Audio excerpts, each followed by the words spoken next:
Hey everybody, it's Chris back with another review for the Blue Collar Beer Gourmet. Today I'm going to be reviewing another what I call the stepson selections. My stepson Andy hooked me up with some beers, sent them to me via mail. About half of them made it. And anyway, so it's beers that he sent me that he thought I might be interested in on his travels along the West Coast. And today's selection is one I think many of you are very familiar with. You'd think I would be very familiar with it, but the truth of the matter is I've never actually had this beer that I can recall. And that beer, I'm just realizing my collar's in, that beer is the Stone IPA. Just the original Stone IPA. Believe it or not, I've never had this beer. All the Stone beers I've had in my life, um, unless maybe it may have been in the flight that I got when I went to the brewery in Escondido, but for all the beers that Stone has, I'm always getting this one, that one, this variety, this special thing, blah, blah, blah. Most of the time on tap, quite honestly, because Stone bottles Stone beer is great, but it's a little out of my price league. But Andy picked up this bottle for me, and Stone is one of those breweries that I refer to as successful, not corporate. Okay, Stone has huge distribution all throughout the country, but the truth of the matter is, but they don't go around buying up other breweries, making them change their recipes, making them start this, stop that, what have you. So they're not a corporate brewer. They're just somebody who is successful and has made some money making craft brews. So anyway, that's the story with that. So the Stone IPA is described as the iconic West Coast style IPA, volume 1.1, V 1.1, as it's often referred to, or it says right here on the bottle. I don't have a price point for you because it did come from my stepson Andy. Has a 6.9 ABU, and we're looking at 71 IBUs for this bottle. This is a 12-ounce bottle. And okay, I think I've covered everything up to and including. Oh no, I haven't. I told you about Untapped. On Untapped, 82 of my friends have given this a cumulative score of 3.99, and altogether, 295,000 of us have given it a 3.83.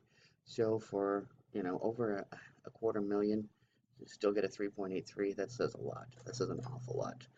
So I'm going to be using my Venezia bottle opener that Tony picked up for me in Italy, and my stemmed IPA glass, part of the bar glassware that Nancy got me for Christmas. So, a series of gifts. A bottle opener gift, a beer that was a gift, and glassware that was a gift. Okay, there we go. And let's see how this pours, shall we? Okay, pouring with not much carbonation. Well, actually, until I let it rest, it's difficult to see how much carbonation we have. But no, I'm still going to describe that as low carbonation. Very hazy, difficult for me to see through. In fact, I can't see through it at all. I can't see.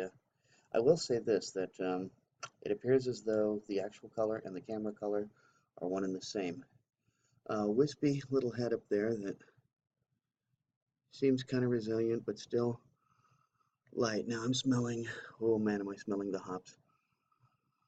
Smelling quite a hop profile, and back behind that I'm smelling the malt. Smelling Mosaic, I think, and Citra, maybe Chinook, but yeah, it's definitely a hop profile, and just that little bit there, I'm going to show you. Look at that lacing. So, let's dig in, shall we? Cheers.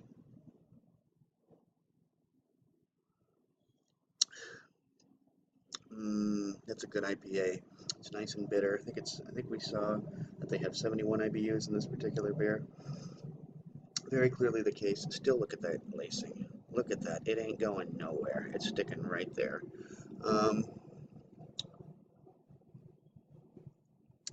As you would well imagine, it's plenty bitter, but there's a sweet little bit of aftertaste to it. I think if you've had this beer and you're an IPA lover, then you'll know why this beer has become so very popular.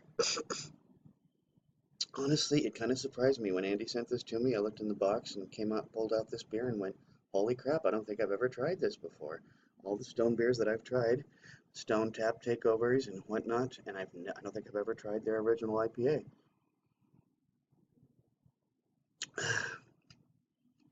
Going to describe it as a medium mouthfeel, a little bit of spikiness, slight alcohol burn, but not very strong.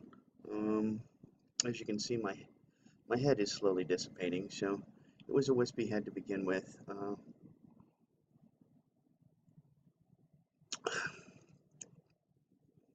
It tastes like an IPA. I can't, there's no flavors above and beyond, and that's what's nice about this, is when you're in the mood for an IPA, not a coffee IPA, or a red IPA, or a rye IPA, and don't get me wrong, I love all of those varieties, I really do. I love a good red IPA, I love a good rye IPA, I like a good black IPA.